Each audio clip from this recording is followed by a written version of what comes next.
Olá, uma ótima tarde a você. Começamos agora o Agricultura BR nesta quinta-feira, dia 19 de setembro. Você acompanha pelo canal do Boi em todo o país, pelas parabólicas, também por TVs por assinatura, com destaque para a NET TV Claro, no canal 190, pelo YouTube, pelo Facebook e no Mato Grosso do Sul, cinema aberto pela TV Imaculada Conceição, no Agricultura BR. Um grande abraço a todos, que bom estar na sua fazenda, no seu escritório ou na sua casa, para a partir de agora falar desses temas. Nós vamos falar a respeito dos números apresentados hoje pelo Departamento de Agricultura norte-americano para vendas e exportações de soja na semana encerrada no último dia 12. E olha, teve bastante, 1.700.000 toneladas, com mais de 500.000 sendo para a China. Vamos comentar um pouco essa questão aí, China voltando a ter uma participação efetiva nas compras de soja norte-americana. Você vai acompanhar também o algodão produzido lá no estado da Bahia, reportagem muito especial de Sara Kirchhoff por aqui. Você tem aqui no Agricultura BR um diagnóstico a respeito da produção de café no estado do Paraná. Você ainda vai conferir mercado físico, mercado futuro, saber aí das taxas de juros. Estados Unidos cedeu taxa, agora ficou no intervalo de 1,75% e 2%, segunda queda no ano para os norte-americanos. E o Brasil agora tem uma taxa básica de juros de 5,5%, é uma das mais baixas desde 1986. Mercado físico, mercado futuro também.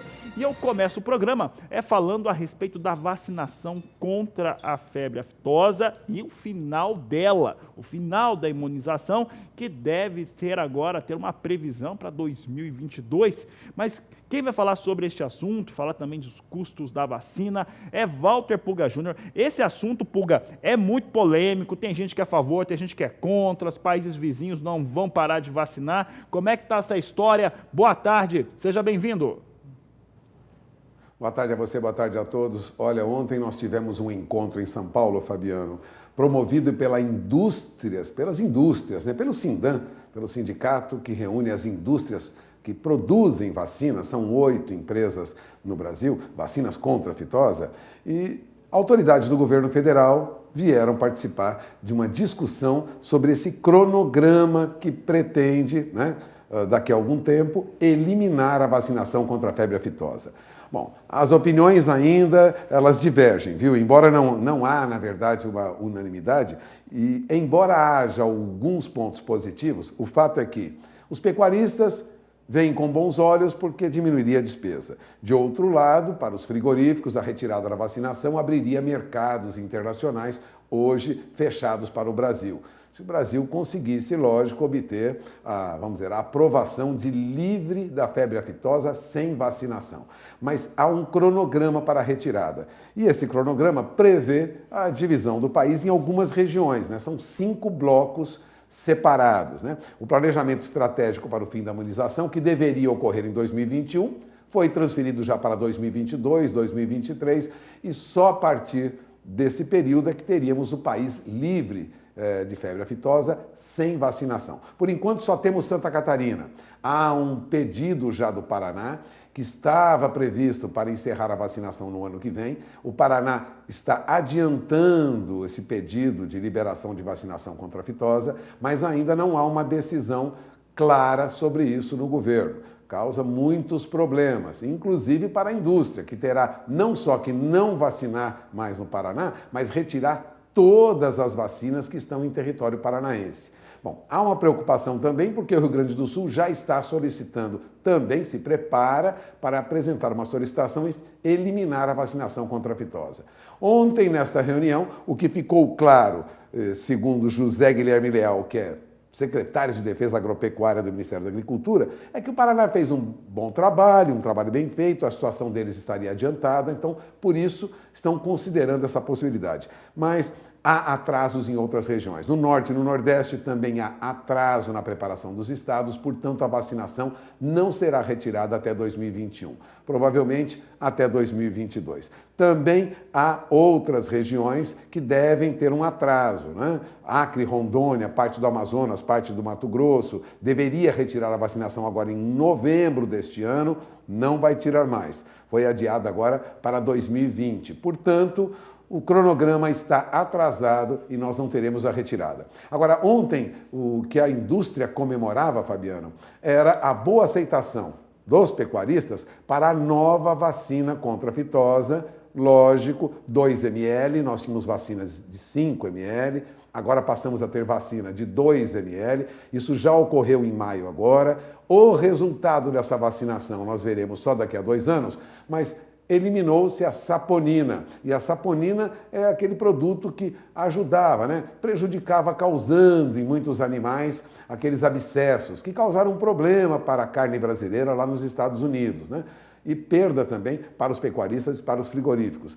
Portanto, eliminou-se a saponina, reduziu-se o tamanho, a quantidade, embora tenha a mesma capacidade de combate, de desenvolvimento viral, o fato é que ela é menor. Vai exigir um treinamento mais aprimorado de quem está no campo, de quem está vacinando, mas deve eliminar os problemas. No entanto, só daqui a 2 anos nós veremos o resultado dessa nova vacina. A indústria, no entanto, já comemora, avançou rapidamente, segundo os técnicos das indústrias, nesse processo de pesquisa e adaptação. Rapidamente teremos aí uma nova vacina introduzida já no país, até que a vacinação seja definitivamente eliminada. Agora, já há divergências entre proprietários, dirigentes de frigoríficos, viu, Fabiano? Nem todos concordam com a retirada da vacinação, uma vez que os nossos vizinhos, Uruguai, Argentina e Paraguai, decidiram continuar com a vacinação. Há muito receio de que nós tenhamos, depois de uma parada da vacinação, um retorno da fitosa, como aliás ocorreu na Argentina. Por isso, há, neste momento, algumas divergências. E um dos principais grupos que combatem a existência da obrigatoriedade de vacinação, que é o CNPC, Conselho Nacional de Pecuária de Corte, liderado, entre outros pecuaristas e profissionais, por Sebastião Guedes, já defendia ontem que, de fato, temos que adiar um pouco, alterar esse cronograma. O Brasil não estaria ainda, neste momento, em todo o país, preparado para eliminar a vacinação contra a febre aftosa. Ainda há muita discussão nessa área, o governo estuda, os técnicos do governo analisam, e a perspectiva é que, pelo menos, não será em 2021, será a partir de 2022 a eliminação da vacina contra a fitose. De olho na informação pecuarista, porque a legislação caminha rápido e o governo toma decisões rapidamente. É com você, Fabiano. Tá certo, Pulga, obrigado pela participação. É polêmica mesmo essa questão ligada à febre aftosa, à vacinação e à não vacinação contra a febre. Olha, cada vez mais instituições, representantes se colocam contra o final da vacinação contra a febre aftosa. Alguns dos principais argumentos em relação à preparação dos estados para fazer tal coisa. Em um país tão extenso, com fronteiras também igualmente longas e principalmente a heterogeneidade da defesa sanitária no Brasil ao depender do estado. Quem defende o final da vacinação vê como já resolvida a questão da defesa aqui no Brasil e também as possibilidades que isso abre para o mercado, tanto da carne bovina quanto também da carne suína. Mas esse é uma decisão a ser tomada de uma maneira um pouco mais agora pensada e discutida. Evidentemente, a indústria pressiona para que não haja o final da vacinação contra a febre aftosa. A Argentina, como o Pulga citou, teve um revés bastante grave quando suspendeu a vacinação e depois acabou tendo apresentação de casos. Então, o Brasil não pode passar por uma situação dessa, é preciso ter revisão agora. Só em 2022 aí começa a ter esse alinhamento, mas até lá, certamente, muito debate, muita discussão e muito estudo de campo.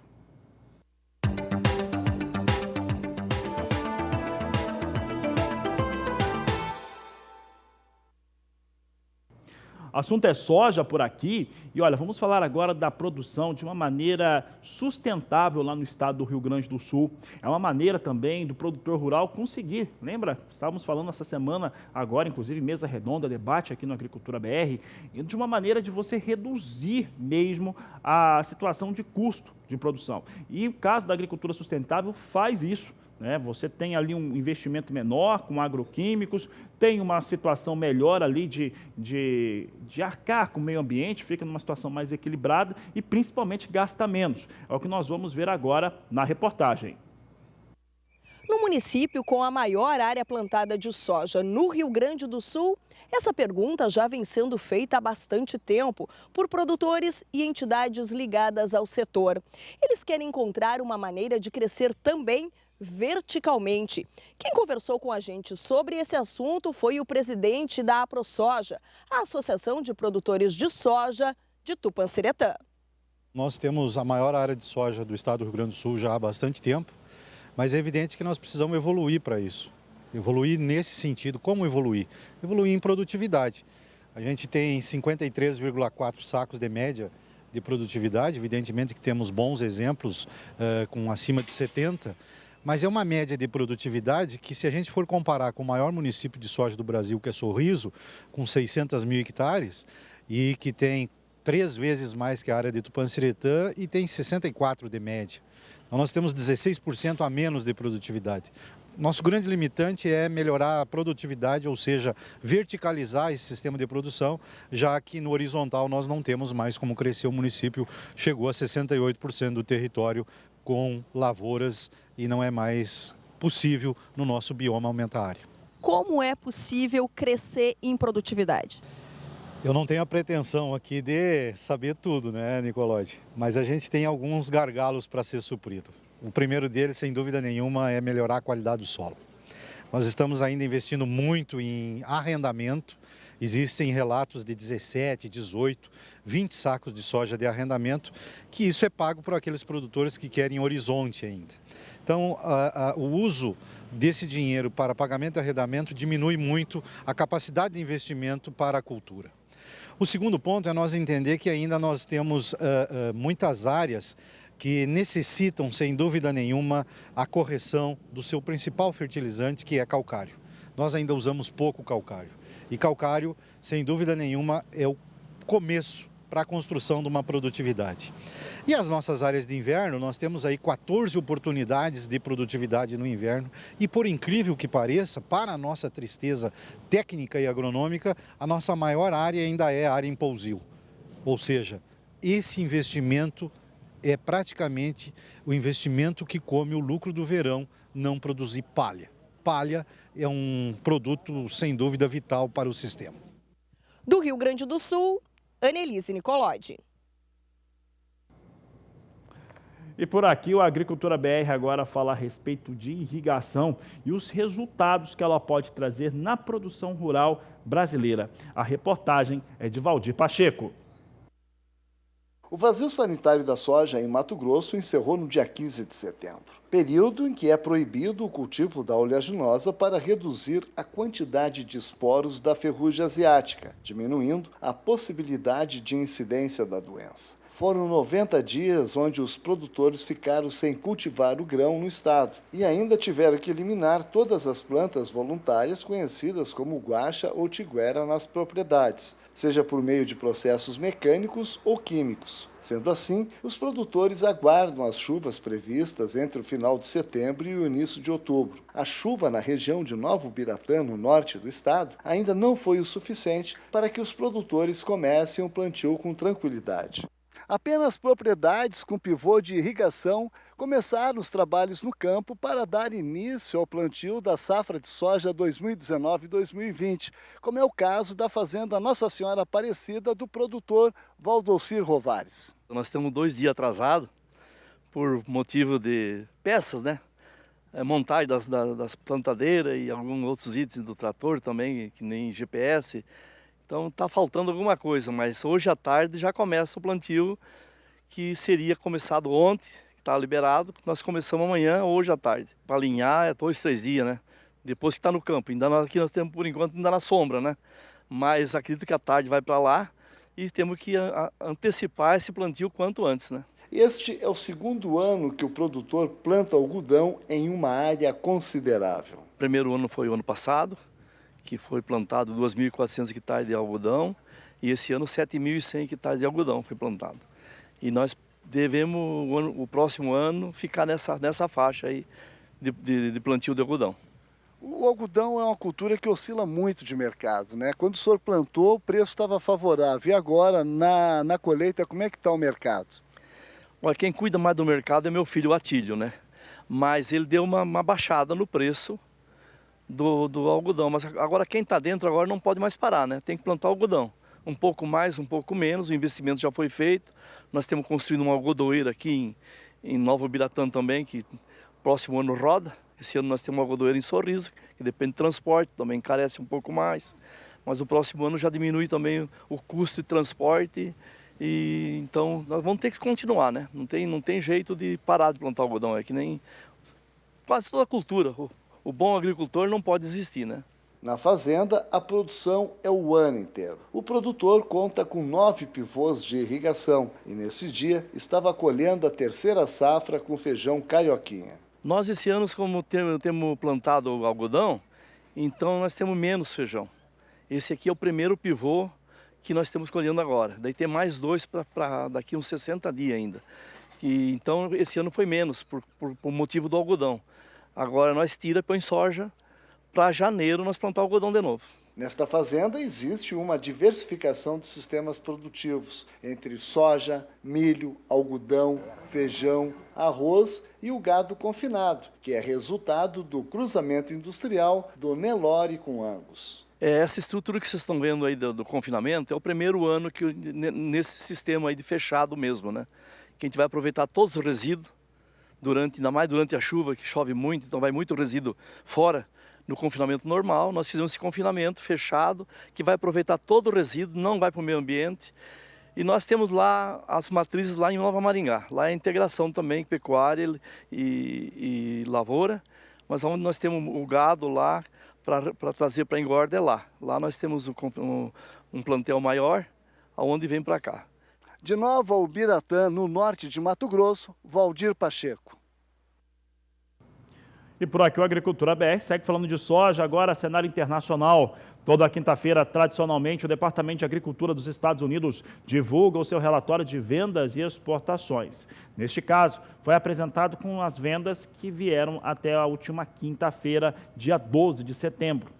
E aquela semana encerrou com 1.728.000 toneladas de soja vendidas pelos norte-americanos, já descontado os cancelamentos. O grande destaque segue sendo a China. China comprou aí mais de 500.000 toneladas na semana encerrada no dia 12 de setembro e isso fez com que a semana ficasse 47% mais elevada nas vendas do que na semana imediatamente anterior. Vamos aos números aqui, você tem uma semana com vendas de 1.728.000 toneladas, com isso a safra 2019-2020 dos Estados Unidos alcançam 11.180.000 toneladas. Os norte-americanos chegaram a vender 593.200 toneladas de soja para os chineses e para destinos não identificados, que pode inclusive ser China, né, teve aí mais de 400.000 toneladas também, portanto, uma semana de forte comercialização para a soja dos Estados Unidos. Sigo falando de soja norte-americana, porque os fundamentos por lá seguem sendo os mesmos, né? Primeiro que os fatores altistas para o mercado, que vão dando alguma elevação, eles estão diretamente ligados aos elementos que são relacionados à China. A China fez algumas compras, fez compras regulares, não fez um grande volume ainda de compra não, mas a expectativa é que siga comprando.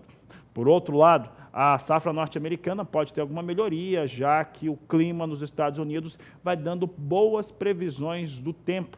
É o que nós vamos ver agora, vamos saber como é que vem soja negociada em Chicago. Hoje, com recuperação para as posições negociadas, vem a $8,94 mais 2 o bushel. Temos aqui negócios em relação a janeiro a $9,07 o bushel mais 4, alta de 5,2 pontos. Março, $9,19 mais 6 o bushel, alta de 4,4 pontos neste momento. E maio, $9,30 mais 4, vem com uma alta de 4,2 pontos. É o que nós temos aqui em destaque no Agricultura BR, falando um pouco a respeito da soja negociada em Chicago.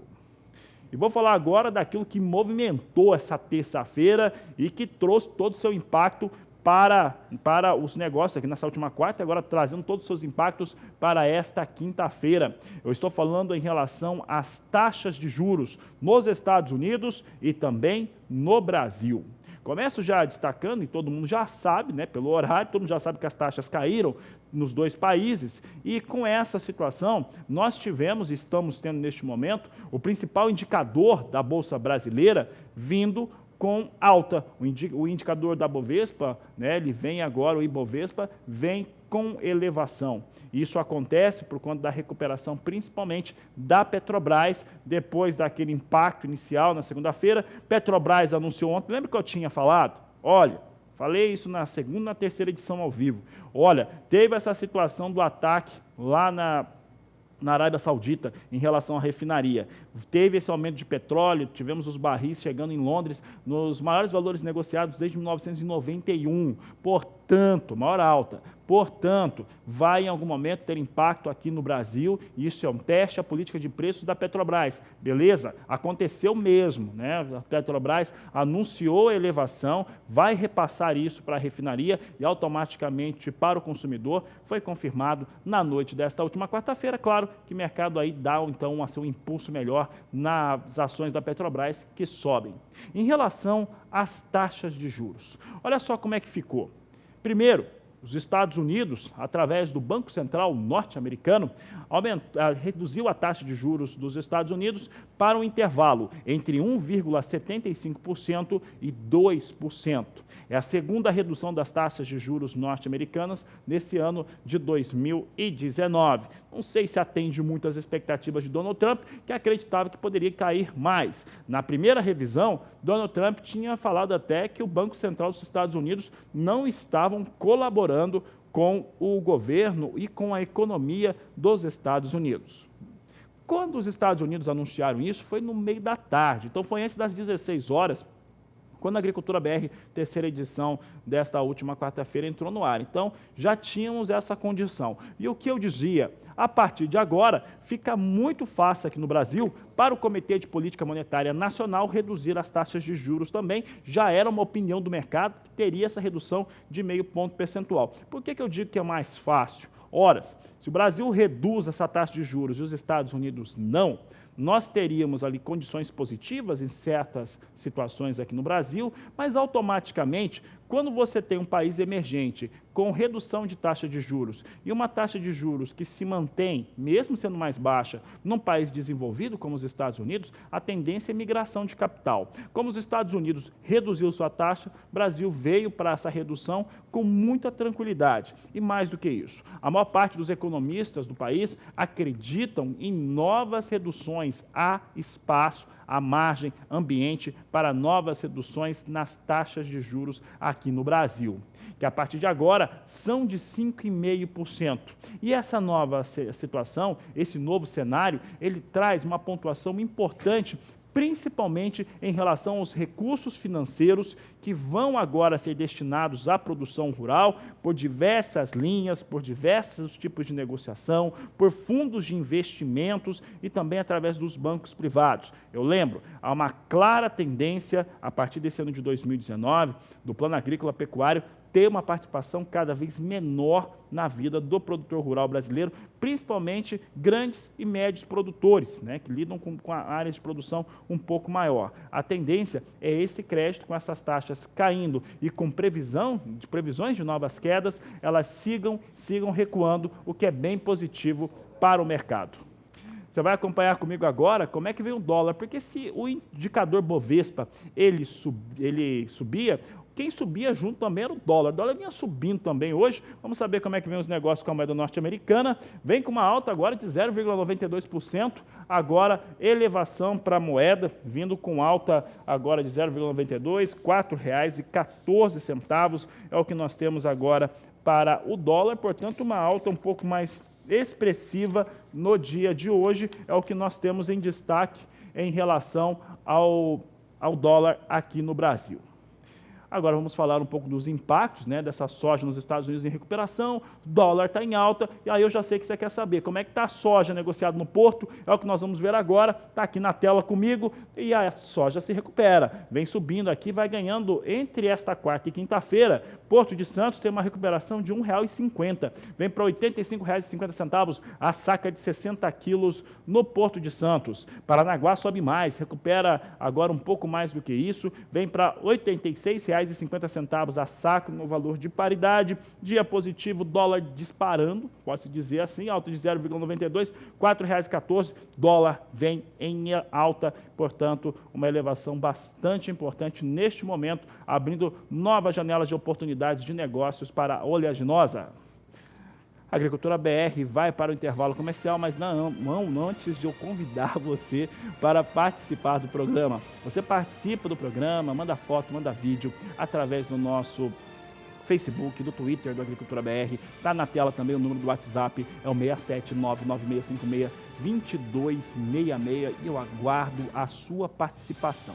Daqui a pouco nós vamos falar a respeito de milho aqui no Agricultura BR, vamos saber um pouco desse mercado, vamos saber como é que estão as negociações, preço pago nos portos e também no mercado interno do Brasil, mercado doméstico. Eu volto já. O Canal do Boi sempre traz grandes atrações para o produtor rural brasileiro, oportunidades de negócio que você sempre acompanha por aqui. Nós vamos falar de uma dessas oportunidades que vai acontecer na próxima terça-feira aqui pelo Canal do Boi, é claro, com a raça Bonsmara. Então vamos falar um pouco a respeito do Bonsmara, sobre seus aspectos econômicos, seus aspectos comerciais também.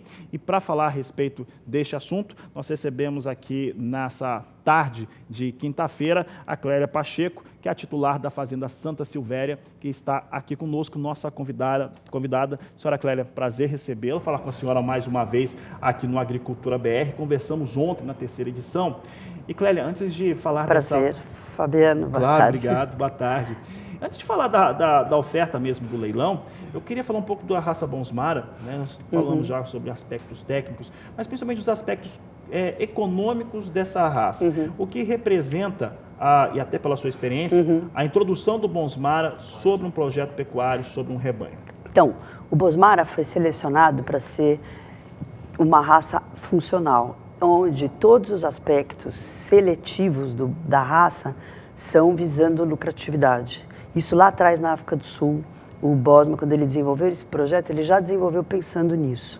Por quê? Porque a África do Sul, eles têm pouca pastagem, eles precisam de produtividade, porque tem um número de cabeça por hectare baixo. Então, para eles é muito importante esse desempenho do gado. Então, por isso, daí já começa que é uma raça que desempenha mais. Pela adaptação dele, você consegue fazer cruzamento industrial a campo, usando os touros, onde você tem heterose e pela heterose você agrega de 20% a 25% a mais no peso dos seus animais, aí já vem um outro aspecto econômico que você também não é desprezível, né? Você desmamar um bezerro com 200 quilos ou com 220, 225 quilos.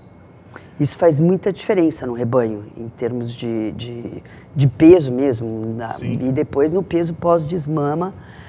Nós desenvolvemos um trabalho que é desenvolvido na África há, acho que uns 20, 30 anos, mais ou menos, que é de eficiência alimentar, que essa é uma outra característica que os animais têm já no rebanho, Bonsmara, essa já tem, e nós fazemos aqui no Brasil, no estado de São Paulo, na Unesp de Botucatu, anualmente o teste também de eficiência alimentar, que é feito em parceria com Qualitas e a Unesp.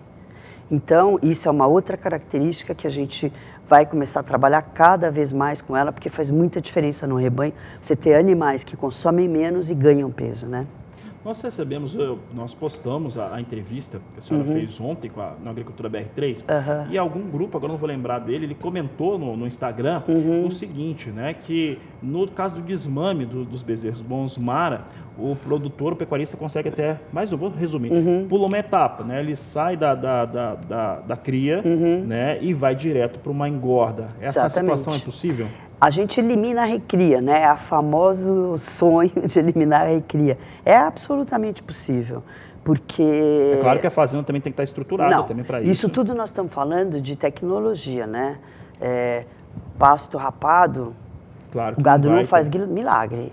O que o Bosmara faz, e que para mim foi a grande solução para a minha fazenda, é que ele otimiza tudo que você dá para ele.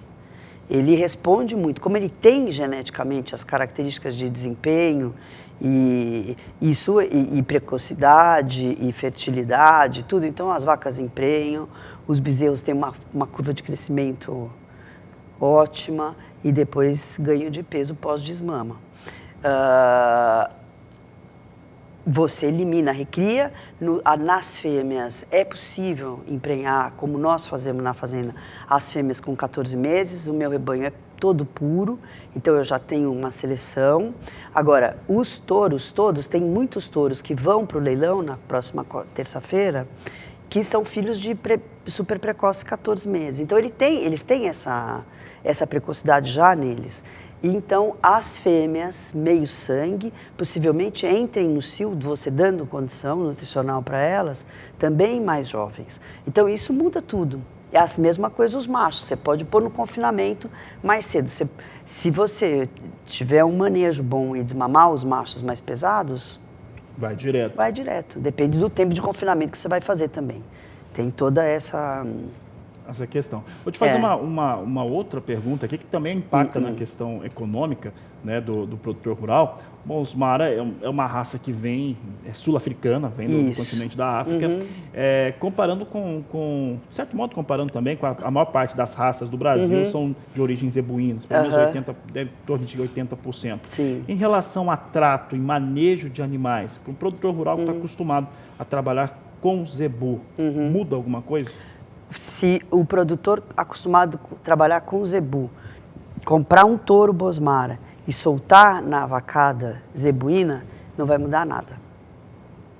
Não muda, não precisa de um atendimento especial, não, até porque o animal que está acostumado com essa condição climática de maior pressão, né? Exatamente. De maior pressão. Eles são selecionados para isso, eles crescem a pasto na fazenda, então com suplemento, claro, porque para você expressar a genética, você precisa... ter o diferencial entre os animais. Se o animal não ganhar um pouco mais de peso, você não vai saber quem ganha peso mesmo. Então, para quem seleciona, os animais têm que ter uma suplementação. Mas depois que esses touros, da maturidade, que com 24 meses, que é a idade que eles vão ser vendidos, não tem problema. Não tem problema. É surpreendente. Eu sei porque eu já usei, que eu tinha rebanho comercial, e eu vejo cliente que a gente vende que depois liga e fala, olha, não acreditável como eles trabalham, e depois eles ficam tranquilos, volta, sai do rebanho em condição corporal, boa condição corporal e tudo.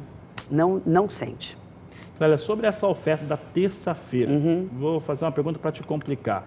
Qual é a parte do leilão que você ficou, que dor no coração de estar colocando em venda? As fêmeas, sim. Fêmea. A gente põe fêmea porque tem uma demanda, mas as fêmeas, eu ainda estou com o meu rebanho em crescimento. A gente, com a integração na fazenda, aumentou... Você está cedendo matrizes? Né? Eu estou cedendo matriz. A gente aumentou a taxa de lotação, então minha ideia é aumentar também o número de touros. Esse ano foram 130 vendidos. Ano que vem a gente quer aumentar um pouquinho isso. E as fêmeas, eu tiro a fêmea do meu rebanho. Quantas fêmeas nós vamos ter em oferta? Vamos ter 25 fêmeas, Quantos touros? Os touros com 24 meses? 70 touros, de 23 a 24 meses, mais ou menos. Tá certo. Bom, o leilão vai acontecer na terça-feira, horário tradicional dos leilões, 20 horas e 30 minutos, é aqui pelo Canal do Boi. Clélia, gostaria que você agora fizesse o convite aos telespectadores do Canal do Boi, do Agricultura BR, para que façam negócios, para que participem dessa oportunidade. Que venham conhecer a raça, que acompanhem o leilão. E quem tiver interesse, não perde a oportunidade. Esse é o nosso segundo e último leilão do ano. Os touros estão super bem preparados, são excelentes, todos provados, todos avaliados com registro definitivo, andrológico. E as fêmeas são fêmeas que a gente tirou do rebanho, porque o que não serve a gente descarta antes de vender. Então, nós aguardamos vocês, não perde o leilão, são 30 parcelas, frete facilitado. Vamos pedir para a minha equipe aqui colocar na tela as imagens dos Bonsmaras. Foi filmado na Santa Silvéria. Sim. Né? E a Santa Silvéria, ela tem a característica, né? É uma propriedade que está trabalhando com a raça Bonsmara. Eu quis deixar assim para mostrar as características agora da fazenda. A senhora investe ali na tecnologia, tanto nos animais, quanto também no processo de integração. Como que esse processo de integração lavoura-pecuária que a senhora tem feito, lá tem trabalhado, como é que ela influencia nesse resultado desses animais que a gente está vendo na frente? A entrada da lavoura na fazenda foi uma outra mudança que favoreceu muito tudo, porque a gente hoje tem uma taxa de lotação de 3,2 cabeças, unidade animal, ano. Durante os meses de chuva, a gente tem 4 unidades animal. Então, isso muda a utilização da fazenda e o desempenho dos animais. Nós usamos milheto depois da soja, em grande parte da pastagem, onde a gente faz a recria da desmama. E aí você tem um desempenho deles impressionante mesmo. A mudança foi muito grande. E a senhora, como pecuarista, quando começou a trabalhar com essa produção, claro que foi aos poucos, né? Mas qual que foi o impacto que você sentiu assim, em termos de trabalhar na propriedade? De aumentar o trabalho, você fala? Aumentar o trabalho e também com a equipe, com a equipe, né? Porque muda bastante, né? A equipe foi o mais legal de tudo, porque a equipe evoluiu muito. No começo teve uma resistência de todo mundo, porque a turma da pecuária não queria que plantasse. Novo, né? As pessoas não gostam muito. Mas foi muito legal, porque me possibilitou introduzir de fato a prenhez 14 meses nas fêmeas, esse desempenho dos machos a pasto, mudou toda a coisa, e o conceito que ajudou, e que eu acho que esse foi o conceito fundamental, não é pecuária e agricultura, é a integração lavoura-pecuária, está todo mundo trabalhando no mesmo projeto. Então isso foi muito legal, porque é uma mudança, uma quebra de paradigma,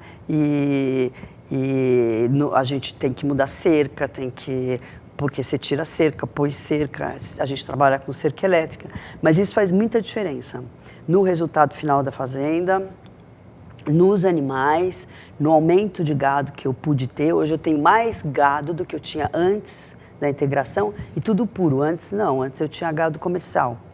A maior parte era gado comercial. Então foi uma evolução muito positiva. Capacidade da propriedade aumentou? Aumentou muito. O trabalho também aumentou. Na verdade, não é que a gente trabalha mais horas por dia. É que o trabalho é diferente. Você tem que mudar a maneira como você vê a propriedade. Quer dizer, não tem mais aquele conceito. Isso nunca teve lá também, de você colocar o lote num pasto e vai ficar naquele pasto. Você tem que ter uma equipe boa, e a minha equipe é muito boa. Isso aí a gente vai desenvolvendo com o tempo, com os anos, e hoje eu tenho uma equipe, graças a Deus, São Benedito, que eu sou devota de São Benedito, que a equipe é muito boa e é um trabalho conjunto muito gostoso de fazer.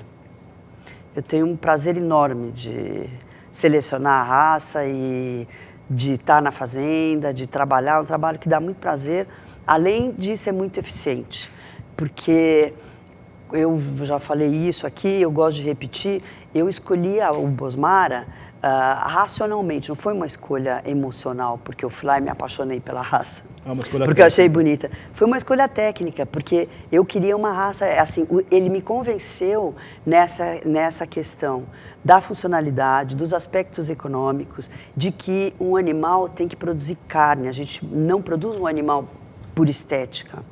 Então ele não tem nenhum, apesar de eu achar o Bonsmara uma raça linda, ele não tem nenhum pré-requisito que seja estético.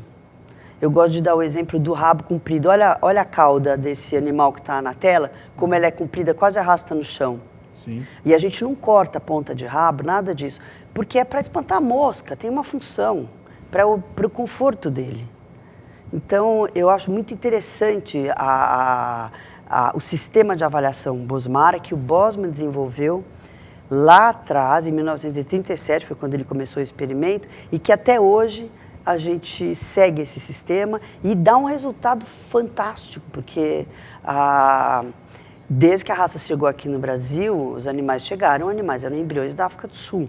Então nós tivemos que fazer um processo de readaptação para eles aqui, de seleção e tudo. Então os animais que a gente está vendo hoje são animais que já evoluíram muito de quando chegaram para cá. Tá certo, já é um Bonsmara brasileiro, né? Exatamente, a gente já nem faz muita referência mais, porque já tem um trabalho em cima dos técnicos brasileiros, da associação que existe há 20 anos, que a gente vem trabalhando em cima disso. Certo, Clélia, eu quero agradecer. Eu quero mandar um grande abraço para a equipe da Fazenda Santa Silvéria, se estiverem acompanhando aqui. Não é todo dia que a chefe pega e fala assim na rede nacional. Então, parabéns pelo trabalho de vocês. Clélia, obrigado pela entrevista. Muito obrigada, Fabiano. Obrigado. A Agricultura BR segue por aqui. Nós vamos para o intervalo comercial. Daqui a pouco nós vamos falar de mercado de milho, preço de paridade no porto, o que vem acontecendo no cenário nacional. Eu volto em instantes. Vamos falar de mercado então? Vamos saber como é que vem os negócios com o milho nos portos brasileiros. Porto de Paranaguá e Santos em destaque aqui na Agricultura BR. Coloca na tela, porque nós temos aqui o milho vindo com alguma elevação já no acumulado da semana, voltando para os patamares aí de R$ 36 e R$ 37 reais. Santos vindo com R$ 36,00 a saca de 60 quilos, Paranaguá R$ 37,00 a saca. A apuração é da Grãos Corretora, vai mostrando que tem demanda sim, a demanda é firme pelo milho nacional. Vamos saber agora como é que vem os negócios com o milho lá nos Estados Unidos. Hoje teve relatório de vendas e exportações e nós temos o milho aí andando perto da estabilidade, vai ganhando de pouco mais de 0,6 ponto até 1,2. Dezembro vem com $3,72 o bushel, março $3,83 mais 6, maio $3,91 mais 2 e julho $3,97 mais 4 por bushel. São os negócios que temos agora com o milho na Bolsa de Chicago.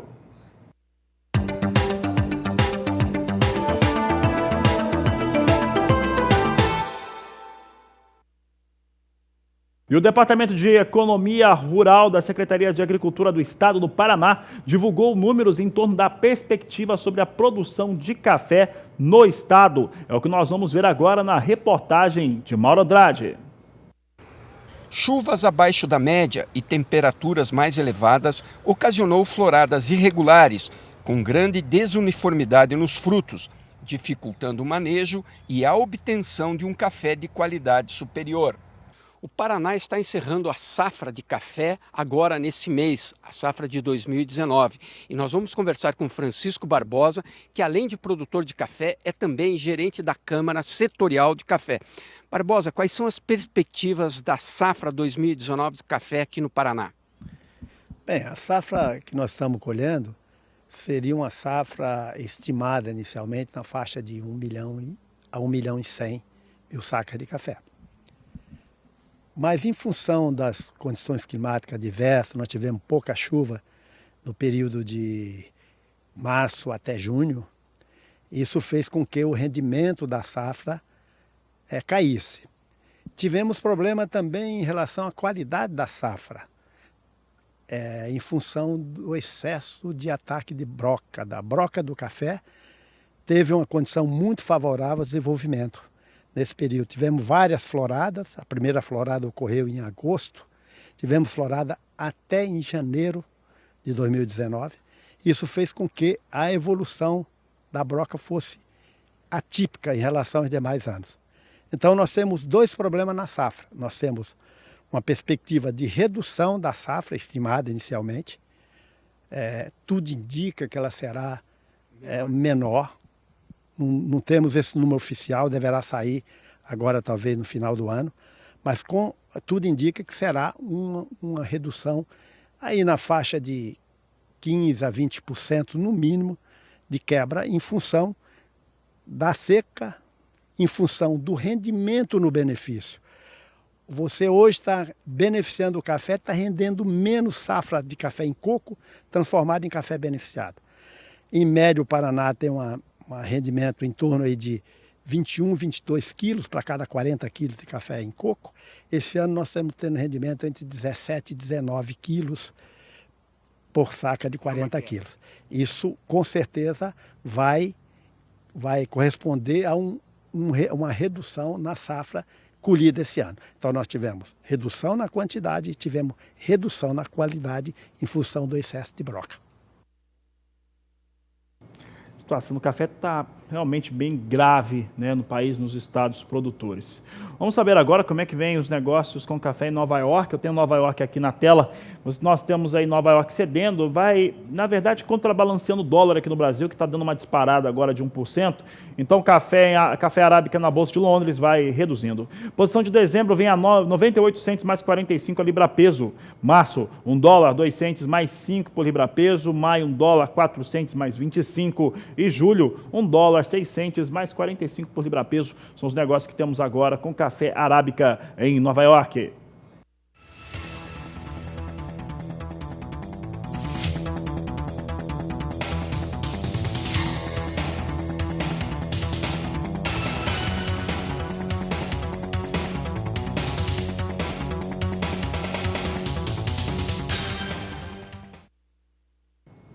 No próximo bloco do Agricultura BR, nós vamos falar de algodão por aqui. Você vai saber como é que está a produção no estado da Bahia. É o segundo mais importante produtor e exportador do país. Sara Kirchhoff esteve por lá e vai nos mostrar um pouco desse trabalho. Vamos falar também um pouco da produção brasileira e eu volto já.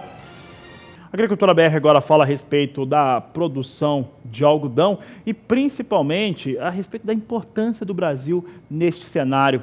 Olha, de acordo com o Rabobank é o maior banco de crédito agrícola do mundo, tem origem europeia, ele coloca a seguinte situação: uma estimativa ainda maior de produção aqui no Brasil, de 2.600.000 toneladas para 2.700.000 toneladas na safra. É o que nós vamos mostrar agora, trazendo aqui os dados do Rabobank para a campanha 18-19, trazendo aqui produção de 2.700.000 toneladas e uma consolidação do Brasil como exportador, né? Tendo aqui uma exportação de 1,5 milhão de toneladas neste ciclo, consolidando-se como o segundo maior exportador do mundo, trazendo aí um peso bastante relevante para o algodão, o setor da cotonicultura aqui no Brasil. Fala agora a respeito da produção no estado da Bahia. Quem esteve por lá e viu como que o segundo maior estado produtor do Brasil tem trabalhado, ampliando áreas, trabalhando também com as tecnologias, foi a jornalista Sara Kirchhoff, que nos mostra agora um pouco dessas ações.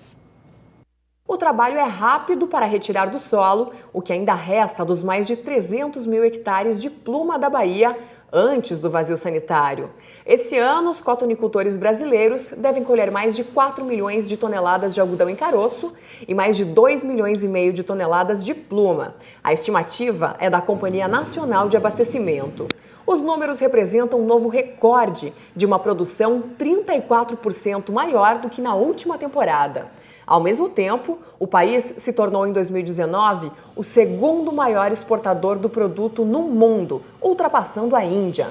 Isso se deve ao quê? A tecnologia, a força do empreendedorismo dos produtores, que isso a gente tem que tirar o chapéu, né?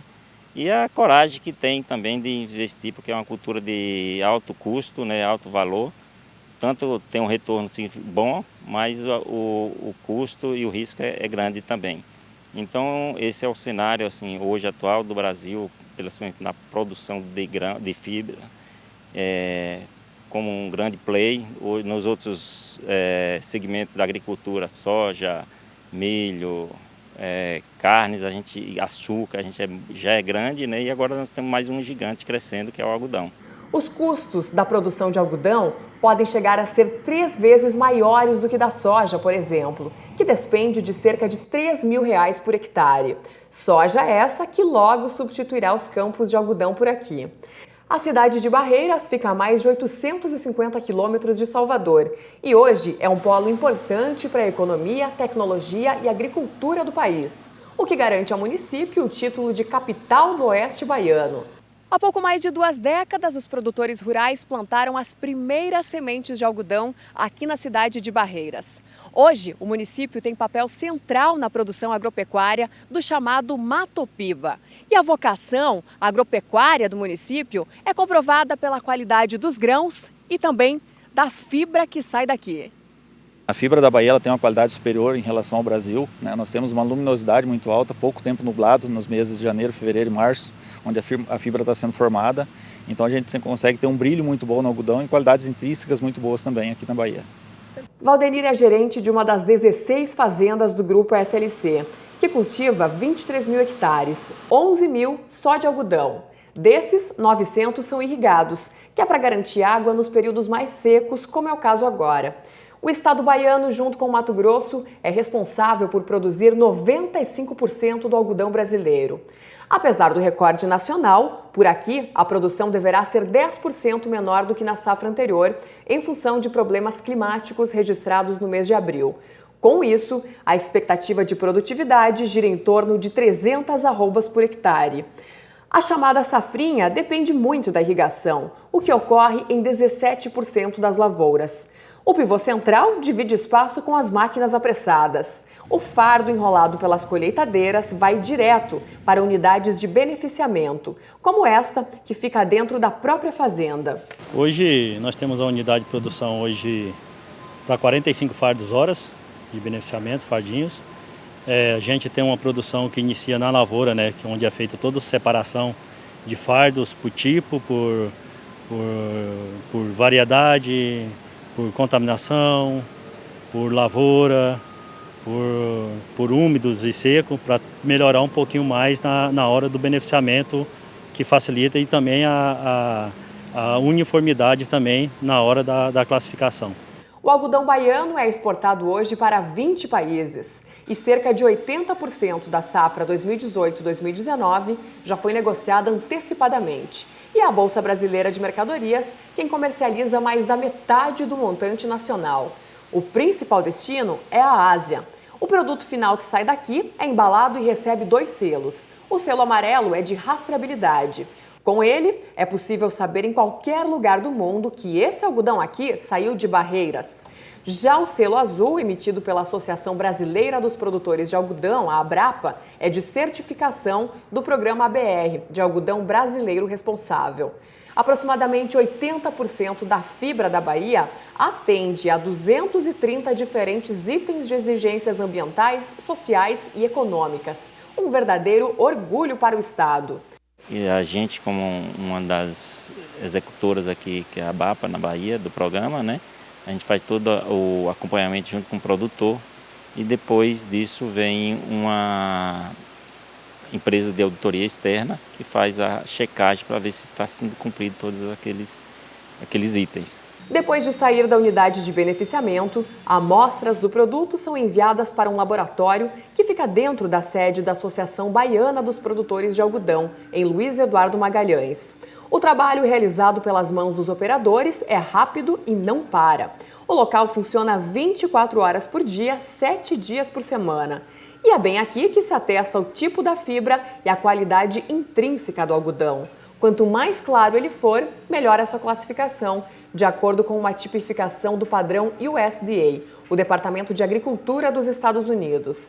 Só que o trabalho da ABAPA vai muito além do algodão. Preocupada com o escoamento da safra, um dos principais gargalos do nosso agronegócio, a associação conta com o trabalho de uma patrulha mecanizada, que atua na conservação de solos, manutenção de estradas e na construção de asfalto.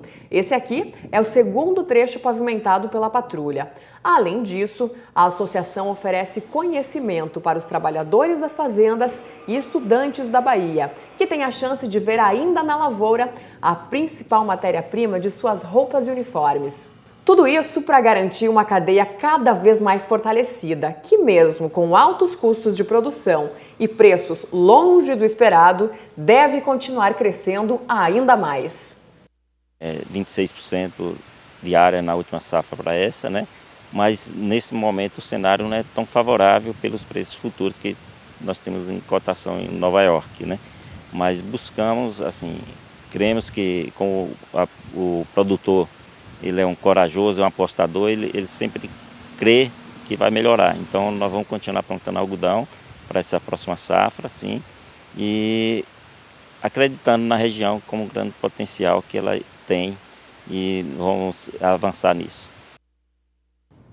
Tá aí, produção de algodão no estado da Bahia. Um grande abraço para o produtor rural baiano, para os nossos telespectadores por lá na Bahia, no Nordeste, sempre participando do programa aqui conosco.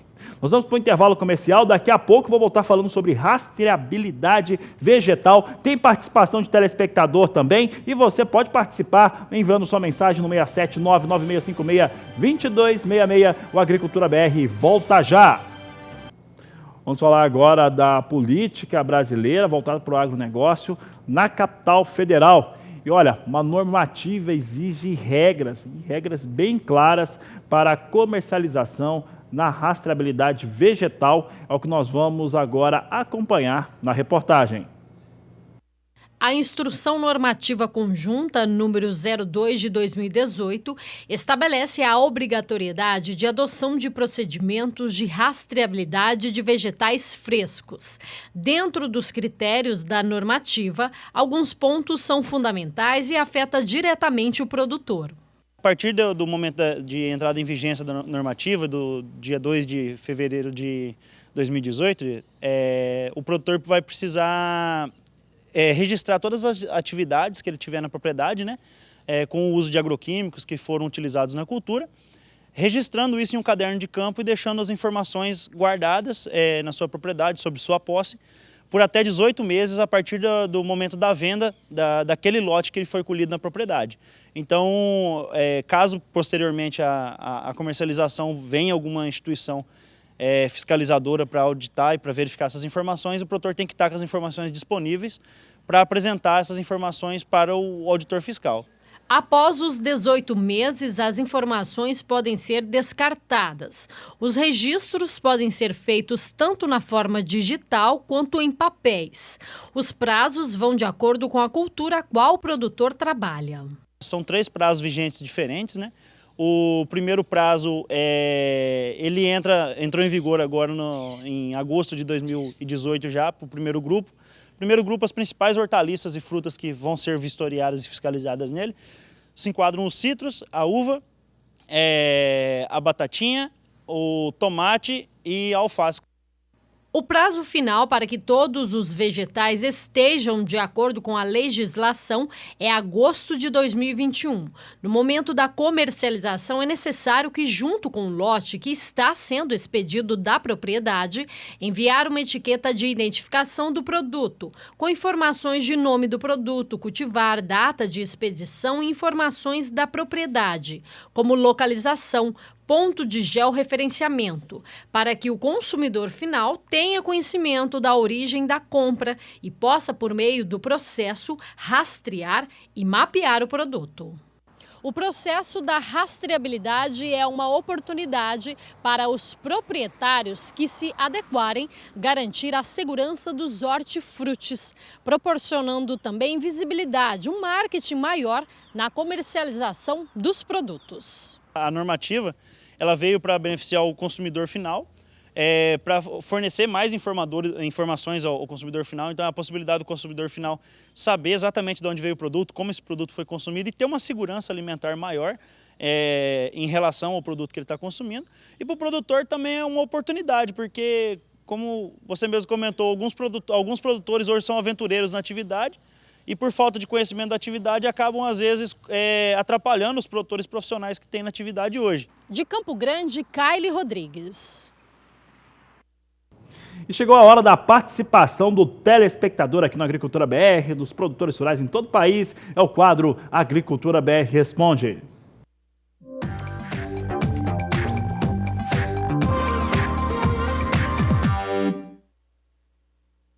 Agricultura BR Responde é o espaço do nosso telespectador para conversar aqui com o nosso programa, aqui com o Canal do Boi.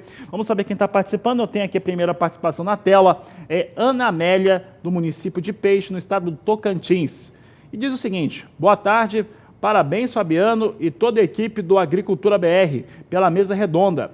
Informação e conhecimento ao produtor rural, jornalismo responsável de verdade. Ana Amélia, a gente fica num orgulho aqui, fica muito feliz, a equipe inteira gosta muito quando o produtor rural participa conosco, né? Principalmente quando a gente recebe um elogio, sempre é muito bom. E Agricultura BR, o canal do boi, o seu jornalismo, ele é feito de uma maneira que atende à necessidade do nosso público. Nosso público é o produtor rural e quem trabalha pela produção rural em todo o Brasil. Então, é levar a informação de maneira adequada, com isenção, principalmente essa isenção que hoje falta tanto.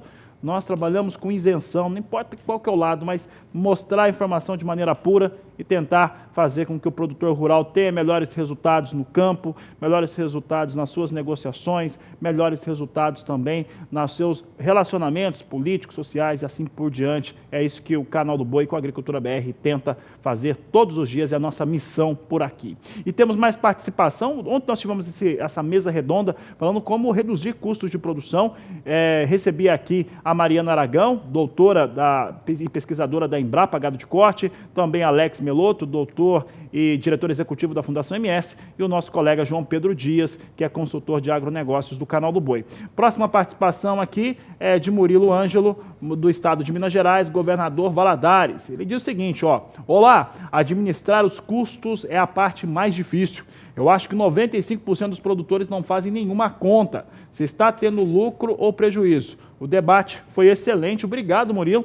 Aí os telespectadores comentando a mesa redonda que fizemos ontem, nós fizemos ela ontem ao vivo, na edição do meio-dia 10, nós fizemos ao vivo, ela foi reprisada na primeira edição hoje do Agricultura BR, que entra ao ar às 5h30 da manhã. Eu agradeço a participação de todos, podem participar, manda mensagem, manda sua crítica, manda seu elogio, a gente adora receber elogio, mas a crítica também ajuda a construir, fazer uma coisa melhor. Então, manda aí no WhatsApp 67996562266, Agricultura BR está esperando aí a sua participação.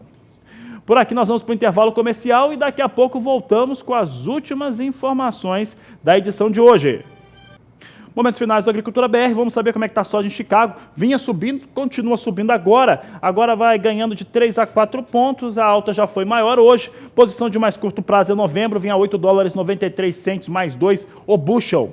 Pode mudar aqui, muda para dólar. Vamos saber como é que está o dólar agora? Dólar segue em alta, segue agora ganhando 0,95%, quase 1% de alta, vinha a R$ 4,14 mais 2 a moeda norte-americana. Nós voltamos na terceira edição, às 16 horas, trazendo mais informações do mercado. A todos uma excelente tarde e até mais!